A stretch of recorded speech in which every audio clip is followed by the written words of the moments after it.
October 14, 1943. 15,000 feet over Germany's Schweinfurt.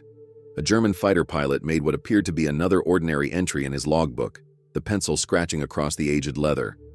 Black smoke and despair trailed after him as his 17th heavy bomber demolished a B-17 Flying Fortress that had just plummeted earthward.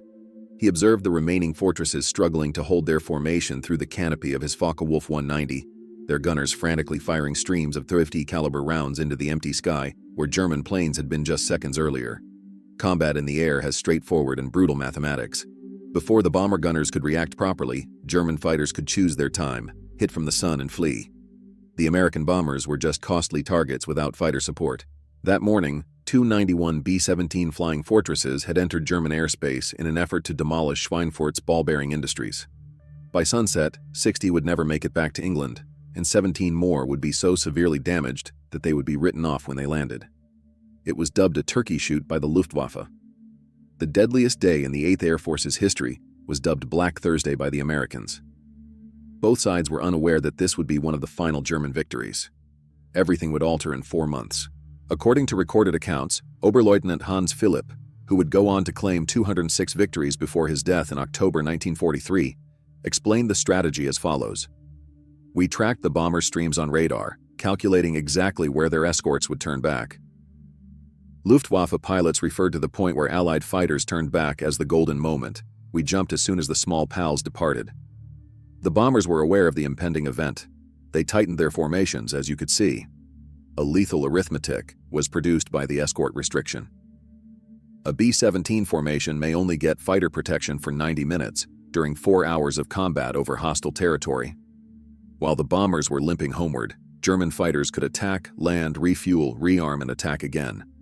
To increase their combat efficiency, several Luftwaffe pilots flew 3 or 4 sorties against a single attack. The P-51 Mustang was first developed in response to a British request rather than an American endeavor. In an attempt to acquire more P-40 aircraft, the British Purchasing Commission contacted North American Aviation in April 1940. Rather, North American suggested creating a whole new fighter in 120 days. The outcome was the NA-73X, a remarkable feat of quick development that made its first flight on October 26, 1940. The first Mustang, which was propelled by an Allison V1710 engine, performed well at low altitude but poorly over 15,000 feet, which is exactly where bomber escort was required. These early models were employed by the RAF for ground assault and tactical reconnaissance, where their remarkable low-altitude performance and range proved useful. However, an unusual union of British and American engineering led to the shift that would alter the air war. Ronald Harker, a Rolls-Royce test pilot, saw the promise of the Allison-powered Mustang in April 1942. The airframe was better than the Spitfire in terms of aerodynamic cleanliness. A better engine was what it required. Harker suggested installing the Rolls-Royce Merlin 61, a 2-stage supercharged engine that powers the newest Spitfires, in the Mustang. The outcomes of the first Merlin-powered Mustang flight, which took place in October 1942, were remarkable. The top speed was raised from 390 to 440 miles per hour. More significantly, above 20,000 feet, performance went from being mediocre to outstanding. 42,000 feet was the new service ceiling, up from 31,000 feet.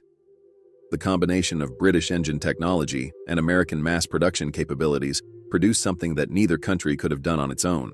The P-51B was genuinely innovative, not only because of its performance, but also because of its range. Its laminar flow wings' remarkable aerodynamic efficiency, its internal fuel capacity of 184 gallons, in comparison to the P-47's 305 gallons, but in a lighter, more efficient airframe, and its ability to carry external drop tanks without experiencing significant performance degradation were the 3 key components. Unlike traditional wings, the laminar flow wing, created by Edgar Schmood of North America, preserved smooth airflow far farther back along its surface. Fuel efficiency increased as a direct result of the approximately 30% reduction in drag. In cruise flight, a P-51 used only 65 gallons per hour, compared to 100 gallons for a P-47. The battle radius increased to 650 miles in early 1944, when the P-51B was equipped with 75-gallon drop tanks.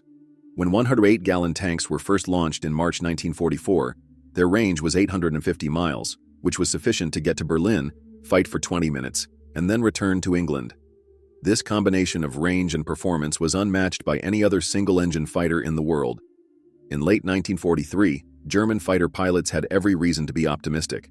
The interception of American bombers had become a science of destruction, thanks to men like Major Walter Dahl, Hermann Göring, Georg Peter Eder, and Adolf's older brother, Major Wilhelm Ferdinand Galland. After months of successful warfare, they had honed strategies to particularly take advantage of the bomber formation's weaknesses. Based on the idea that concentrated defensive firepower could repel fighter attacks, the basic American combat box formation consisted of 18 to 21 bombers, organized in a three-dimensional defensive layout. Theoretically, each B-17 was equipped with 13.50 caliber machine guns to cover all possible approaches. German pilots had discovered crucial flaws in practice, including nose blind spots, a shortage of ammunition, and, above all, the psychological effects of prolonged strikes. Commanding 5 JG-11, Hermann Hajo Hermann had mastered the head-on attack that took advantage of the B-17's most vulnerable defensive position. He shot down his first heavy aircraft, a B-24 Liberator called Maisie, on February 26, 1943, and 16 more by October. He approached from 12 or high, dove through the formation at 400 Malmormi, fired a 2-second burst at the engines and cockpit, and then broke away before the top turret gunners could follow. His method was exact. German confidence was validated by the statistics. On August 17, 1943, the Luftwaffe shot down 60 aircraft, or 16% of the assaulting force, during the first Schweinfurt-Regensburg mission. Deep penetration raids were halted for weeks due to the extreme American losses. The effects were even more severe when they resumed the second Schweinfurt attack on October 14th.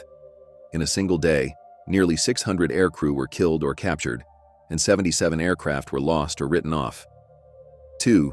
JG-11 Group Commander Major Günther Golob devised the company front attack, which involved 8 FW-190s moving in line abreast to bombard the bombers' defensive fire with numerous targets at once.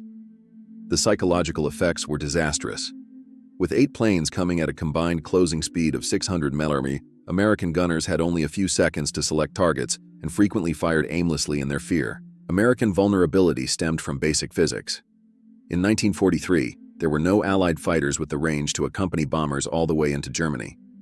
With drop tanks, the Republic P-47 Thunderbolt, the main American escort fighter, could only reach the German border within a 375-mile battle radius. Despite its ability to fly farther, the twin-engine Lockheed P-38 Lightning experienced mechanical issues at high altitude in the frigid European climate, with engines failing and controls freezing. Due to this restriction, American bombers conducted the riskiest part of their missions over Germany's interior by themselves. German combatants merely waited outside the Allied escort's range before launching a concentrated attack. In November 1943, the first P-51Bs were delivered to the 354th Fighter Group, also known as the Pioneer Mustang Group. They were assigned to support 8th Air Force strategic bombing operations right away, despite being officially part of the 9th Air Force and based at Boxted in Essex. Colonel Kenneth Martin, their commander, had only a few days to switch his P-47 pilots to the new aircraft. One of the initial orientation flights was flown by Lieutenant Colonel Glenn Duncan, who would go on to command the 303rd Fighter Group. He later stated, "I knew we had something special the moment I lifted off. The Thunderbolt handled like a truck, but the Mustang handled like a sports car. It could fly indefinitely, was quick, and most importantly was responsive." On December 1, 1943, a fighter sweep over Belgium and France was the first P-51B combat mission. On December 5th, the first escort mission, a rather short-range raid to Amiens, was carried out. More as a combat test than a full escort operation, 16 P-51Bs flew alongside the bombers. The flight demonstrated the aircraft's fundamental suitability for high-altitude escort service, even if they did not come across any hostile fighters. The first long-range escort mission to Kiel, 490 miles from base, was carried out on December 13th. This was previously unfeasible for Allied planes. Both parties experienced an instantaneous psychological impact. German pilots were startled to find hostile American fighters deep within Reich territory after intercepting what they thought were unaccompanied bombers over northern Germany. Operations were more intense in the last week of 1943, as the 8th Air Force put the Mustang to the test. P-51Bs escorted bombers to Bremen on December 20th, claiming 3 German fighters without suffering any damage. Still getting used to the new threat, the Luftwaffe stuck to their routine of waiting for escorts to depart. The escorts, however, were not going anywhere. At first, German pilots thought the P-51B was the P-47 since they were so far away, and thought they would turn around at any time. Confusion gave way to fear as the Mustangs flew east past the P-47's maximum range. Unable to believe Allied escorts had made it this far into Germany, German controllers kept requesting their pilots to confirm fighter types and positions, according to radio conversation intercepted by Allied intelligence. After landing from an interception on December 30th, in which Mustangs had followed his aircraft all the way to their landing approach, Major Klaus Mitusch, commanding the 3 JG-26, instantly realized the strategic ramifications. According to reports, he said to his pilots, "The air war has changed fundamentally. We no longer have a sanctuary." March 4, 1944. 25,000 feet above Brandenburg. The vast outline of Berlin, the Reich capital, the center of Nazi Germany, and the city Hermann Göring had vowed would never see hostile planes, was apparent through the strewn clouds below. 660 American heavy bombers flew in perfect formation above it. Numerous single-engine fighters with American insignia were arranged in protective patterns around them. There was more to the first American fighter escort to Berlin than just a tactical triumph. It destroyed German invincibility on a psychological level. The 4th Fighter Group's commander, Colonel Donald Blakesley, had flown his 3 P-51B squadrons on the unprecedented 100-mile round-trip flight. Just 4 days after receiving their P-51Bs on February 28, 1944, the 4th Fighter Group achieved what German command had thought was impossible. The image was baffling to the Luftwaffe pilots who were ascending to intercept. They had been informed that Berlin was too far away for single-engine aircraft to reach, and that Allied fighters would never be able to do it. The German defenders were running short on gasoline after barely taking off, but there they were, new and aggressive after 500 miles of flight. The ensuing fighting was brutal. In order to protect Berlin, the Luftwaffe committed more than 200 fighters. However, they encountered new, enthusiastic Mustang pilots with superior aircraft and altitude advantage rather than worn-out bomber gunners. 15 victories were reported by the 4th Fighter Group alone. More importantly, the bombers were prevented from pressing home after multiple German strikes were broken up. The P-51B was a fighter design revelation for American pilots. One of the war's leading Mustang aces, Captain Donald Gentile of the 4th Fighter Group, said of his first encounter in the type, "The Mustang gave us everything we dreamed of. Range to follow the bombers wherever they went, agility to engage in dogfighting with them, and speed to capture any German fighter." A P-51B's cockpit was small, but well thought out. Excellent forward view was offered by the inline engine behind which the pilot sat. Even the B model's greenhouse canopy provided good all-around vision, but the later P-51D's bubble canopy would significantly improve sight compared to the radial-engined P-47, which blocked much of the forward view. The physical challenges were recounted by Lieutenant Robert Powell of the 352nd Fighter Group, who said, 6 hours in a Mustang meant 6 hours on oxygen above 10,000 feet. The oxygen would leave your mouth completely dry. Your back hurts from sitting on the dinghy pack and parachute. The continual turning to look for enemy fighters has left your neck sore. However, we were able to complete the task, and that was the key. The Luftwaffe High Command immediately experienced a crisis when Mustangs appeared over Berlin. At first, Reichsmarschall Hermann Göring did not accept the reports. He allegedly remarked, "When I saw Mustangs over Berlin, I knew the jig was up," in response to evidence, gun camera footage from German fighters that clearly showed P-51s over the capital. This particular quote may be apocryphal and lacks primary source documentation, but it reflects the shock that German leadership felt. It had disastrous tactical ramifications. The sanctuary of German airspace outside of escort range had been the foundation of every presumption regarding Reich defense. Central Germany had been chosen as the location for aircraft manufacturers, training fields, and assembly locations since it was believed that these areas would not be attacked by fighters. American fighters could now battle German fighters over Munich, escort bombers to any target in the Reich, and strafe airfields close to Prague. The strategic change was acknowledged by Major Günther Rahl, one of Germany's leading aces with 275 victories. The Mustang didn't just extend the bomber offensive, it transformed it. We were no longer able to decide where and when to fight.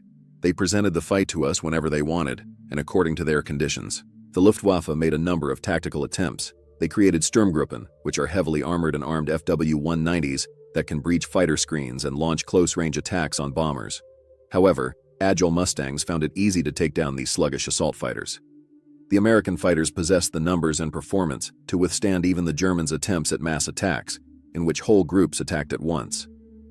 Big Week, which took place from February 20 to 25, 1944, illustrated how the dynamics of the air war had changed. P-51 served as escorts during the 8th Air Force's Operation Argument, which was conducted against German aircraft production.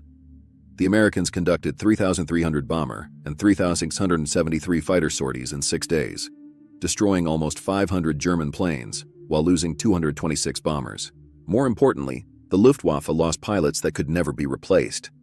Instead of just bombing targets, the Americans now actively sought aerial conflict. In January 1944, 8th Air Force Commander General James Doolittle gave new orders. Instead of remaining near the bombers, fighters were to locate and attack the Luftwaffe wherever it might be found. The new aggressive tactics were explained by 4th Fighter Group Captain John Godfrey as follows. "We'd escort the bombers to the target, but once they dropped, we'd go looking for trouble. We would dive to the deck, shoot up airfields, and intercept German planes as they took off or landed." The Allies now had the upper hand in the attrition math. The Luftwaffe lost 1,311 pilots in January 1944, 2,221 in February, 2,015 in March. Numerous invaluable Expert 10 or seasoned pilots with years of combat experience were among those lost. Even if the American losses were substantial, the enormous training programs that produced 11,000 new pilots every month might make up for them. The P-51 was more than just a long-range aircraft. It demonstrated the superiority of American industry and technology. In late 1944, Mustang pilots gained a major edge in deflection shooting with the introduction of the K-14 computer gun sight. By automatically calculating lead based on turn rate and range, this gyroscopic sight significantly increased accuracy. Despite being less potent than German cannon, the Mustang's 6.5 caliber M2 Browning machine guns had benefits in terms of ammo capacity and rate of fire. The 1,880 bullets that a P-51 carried allowed it to fire continuously for about 30 seconds. Ammunition for less than 10 seconds of fire was usually carried by German fighters equipped with cannon.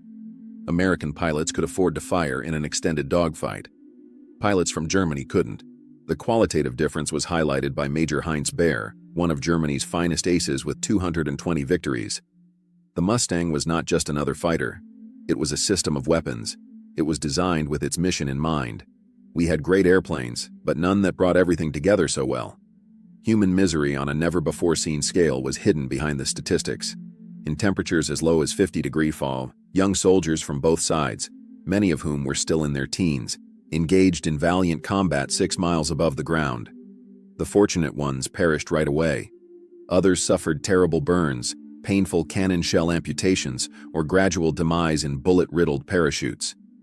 On March 8, 1944, Lieutenant William Wisner of the 352nd Fighter Group shot down a Bf-109 and saw the pilot escape.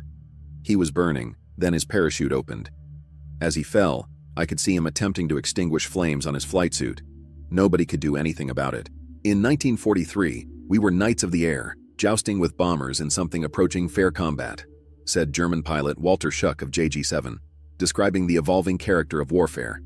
We were being hunted down mercilessly by 1944. Mustangs would circle above us as we attempted to land, then follow us down to our airfields before attacking. Nowhere was there any safety. Devastating psychological damage resulted.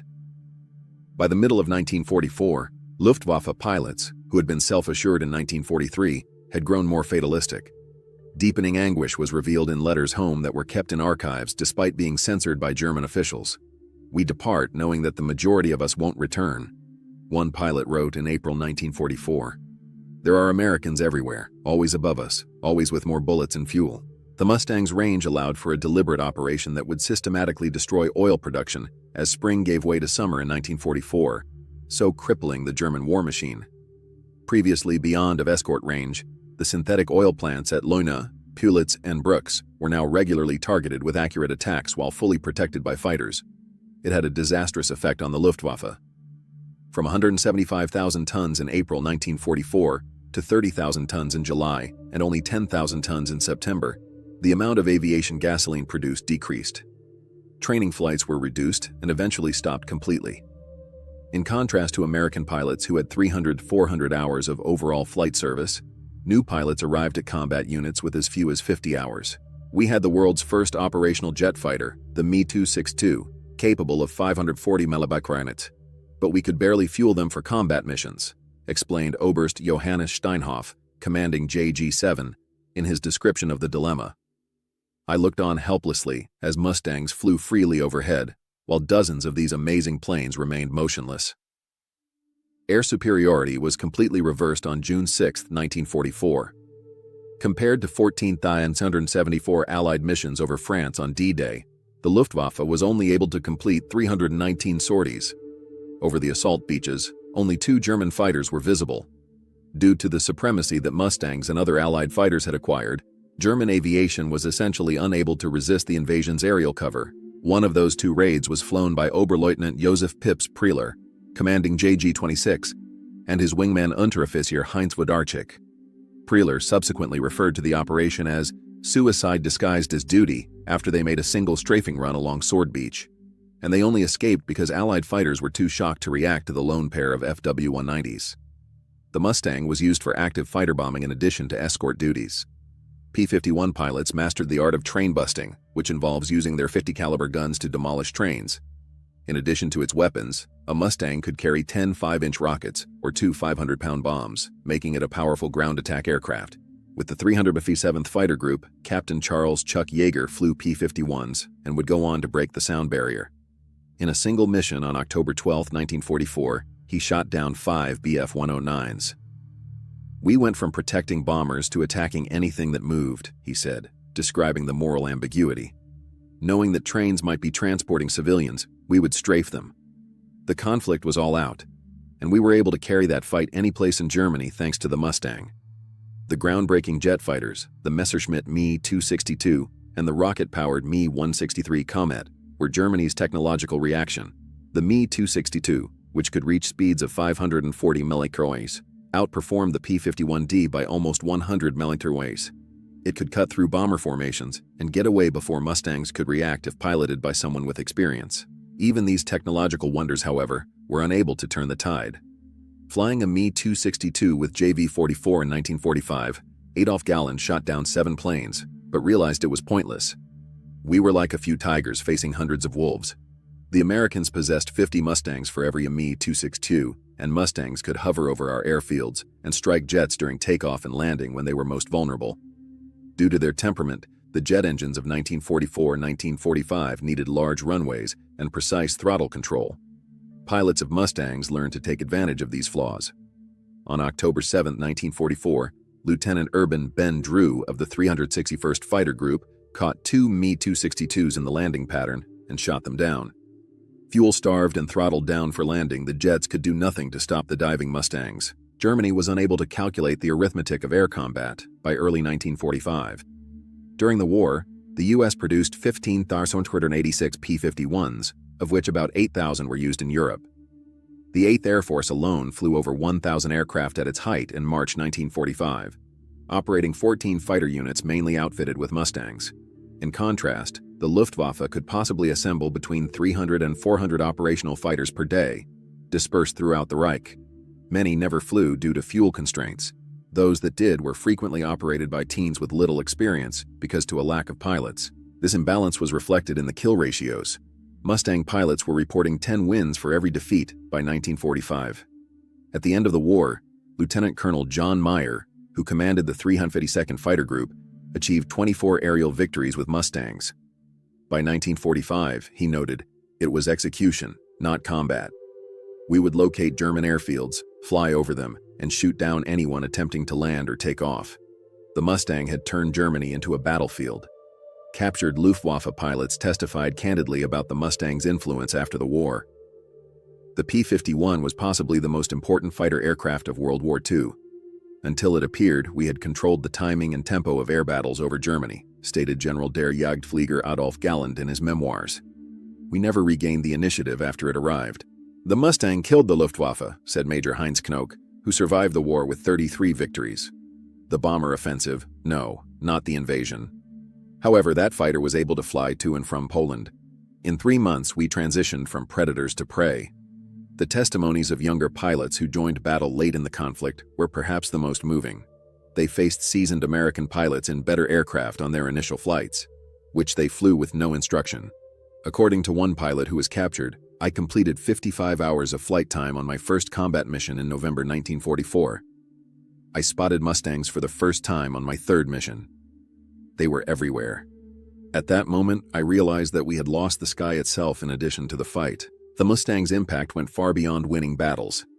It made the systematic destruction of German industry possible by permitting deep penetration raids with tolerable losses. By March 1945, oil production, the Wehrmacht's weak point, had been cut to 10% of needs.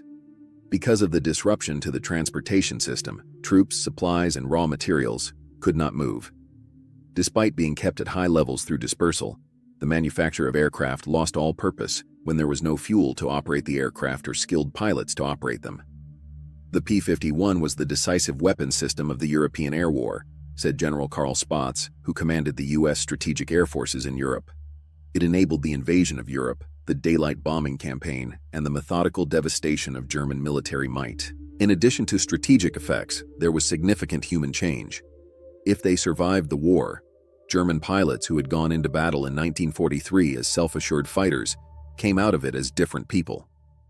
Many described precise instances, nearly usually related to their first experience with Mustangs deep over Germany, when they realized the war was lost. A different metamorphosis occurred for several German pilots, who went from enemy to admirer. After seeing American material superiority and the humanitarian treatment of POWs, many Luftwaffe veterans began to doubt all they had been taught about their adversaries. Both ideology and morale were severely damaged by the discrepancy between Nazi propaganda and reality. For decades, aircraft development was influenced by the P-51, which marked a turning point in fighter design. Its laminar flow wing showed promise for a significant reduction in drag. American airframe design and British engine technology were combined to create a model for global collaboration that would be carried on by NATO and other alliances. Because of the Mustang's range, basic beliefs about fighter aircraft were altered. Fighters were considered short-range point defense weapons according to pre-war doctrine. Fighters may be strategic weapons that could project power hundreds of kilometers from base, as demonstrated by the P-51. From the Korean F-86 Sabre to contemporary fighters that can be deployed anywhere in the world with airborne refueling, this idea would have an impact.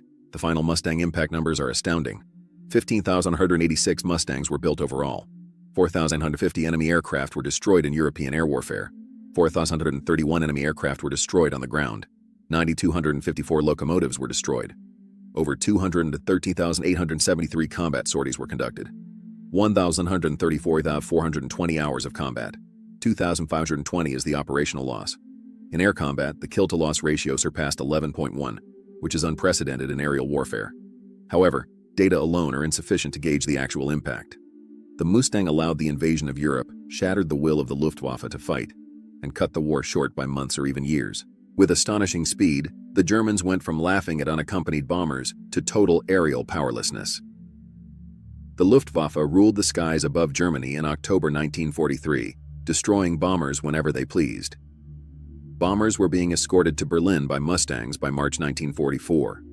The Luftwaffe was no longer effective in combat by June 1944. It was no longer a fighting unit by April 1945. This change was disastrous rather than gradual. Instead of deteriorating gradually, the Luftwaffe fell apart. When Mustangs appeared over Germany, it set off a series of losses from which there was no way to recover. It was impossible to replace every pilot who died. Every aircraft that was destroyed decreased the capacity for training. Every successful escort mission gave Allied strategists the confidence to launch more frequent, deeper, and more powerful attacks. The story is told by the losses of German pilots. 2,967 pilots were lost in 1943. 12,037 pilots were lost in 1944. Between January and May of 1945, 4,238 pilots were lost. The average pilot's experience fell, 1943. More than 250 hours of flight before battle. Around 150 hours in early 1944. Around 80 hours in late 1944. 40 to 50 hours in 1945. The Mustang's greatest accomplishment may have been psychological. In addition to proving American industrial might and dispelling the idea of German technological superiority, it also showed that democracy was capable of producing more effective weapons than dictatorship. After mocking American bombers in 1943, German pilots refused to undertake suicide flights against formations escorted by Mustangs in 1945. When faced with American material superiority, young Luftwaffe pilots who had been brainwashed with Nazi ideology encountered cognitive dissonance. The graceful, strong combatant who ruled their own country defied all they had been taught about German technical supremacy, American weakness, and racial superiority. American and German fighter pilots reunited in San Antonio, Texas, in 1985, 40 years after the end of the war. The discussions demonstrated the Mustang's enduring influence on both parties. Gustav Rodel, Germany's third highest scoring ace, was seated opposite Colonel Clarence Bud Anderson, who flew 116 combat missions in Mustangs and recorded 16.25 aerial victories. "To the P-51 Mustang, the fighter that won the air war," he exclaimed, lifting his glass. "We were fighting for our country, and we had great pilots and great aircraft. However, you had the Mustang, and that was the deciding factor. In just 4 months, we went from laughing at unescorted bombers to taking cover from Mustangs," remarked Walter Schuck, who had switched from FW-190s to Me-262 planes. "Such a total reversal has never occurred in any military force." With his face still scarred from his Me-262 crash in April 1945, former Luftwaffe General Johannes Steinhoff reflected, "We laughed at your bombers in 1943 because we could not imagine that America could produce a fighter with the range to escort them to Berlin. We learned from the P-51 Mustang how dangerous it is to underestimate your adversaries." When did we realize the war was lost, you ask? On that day in March 1944, we noticed Mustangs flying over Berlin. All the German pilots knew the truth then. We were already defeated. One of the most radical reversals in military history can be seen in the change from German pilots jeering at unaccompanied American bombers to cringing from Mustang fighters. The Luftwaffe changed from being in control to being overpowered, from predator to prey, and from being confident to being condemned in less than 6 months, from October 1943 to March 1944. This change was brought about by the P-51 Mustang. However, it stood for more: the strength of American industry, democratic collaboration among allies, and the potential of technological innovation motivated by need rather than dogma. After learning that American democracy made the country weak, German pilots found a society that was able to achieve previously unheard-of levels of output and unity. In October 1943, German pilots' laughing was grounded in a realistic evaluation of technical constraints. The range required to escort bombers from England to Berlin and back had never been proven by a single-engine fighter. The ability of Americans to solve problems, the effective fusion of American and British technology, and the industrial capacity to manufacture thousands of excellent fighters in months, as opposed to years, were what they did not foresee. The laughter ceased forever on March 4, 1944, when Mustangs appeared over Berlin. It was replaced by the awful realization that all the German pilots had thought about their adversaries, their own superiority, and the probable course of the war had been incorrect. It wasn't simply the air battle that the P-51 Mustang won. It dispelled myths, shattered illusions, and demonstrated that industrial prowess, global collaboration, and democratic innovation, rather than ideology, are the sources of technological superiority in conflict. The lesson was never forgotten by the German pilots who made it out alive. They frequently cited the Mustang's arrival over Germany in memoirs, interviews, and reunions as the moment they realized the war was lost. It wasn't the invasion of Normandy or the fall of Berlin, but rather the moment American fighters showed up where they weren't supposed to be, escorting bombers to the center of the Reich with extra fuel for fighting. Even after 79 years, the P-51 Mustang, the plane that put an end to the Reich's control over its own skies and quiet the laughter, remains the quintessential representation of American aviation dominance during World War II. By March 1944, the German pilots who had laughed in October 1943 realized that their laughter had been premature. Most had died by May 1945 and could not look back on their hasty trust. The story's lessons ultimately include the perils of underestimating one's adversaries, the strength of industrial democracy, and the revolutionary influence that a single weapon system may have on the path of history. The Mustang demonstrated that, although vital, skill and bravery are insufficient in today's industrial warfare. Whoever can produce the most, train the best, and invent the fastest will win. The change was severe, total, and irrevocable. The P-51 Mustang had made history as the aircraft that put an end to the Luftwaffe's supremacy, and with it, Nazi Germany's aspirations for victory. The laughing had turned to stillness,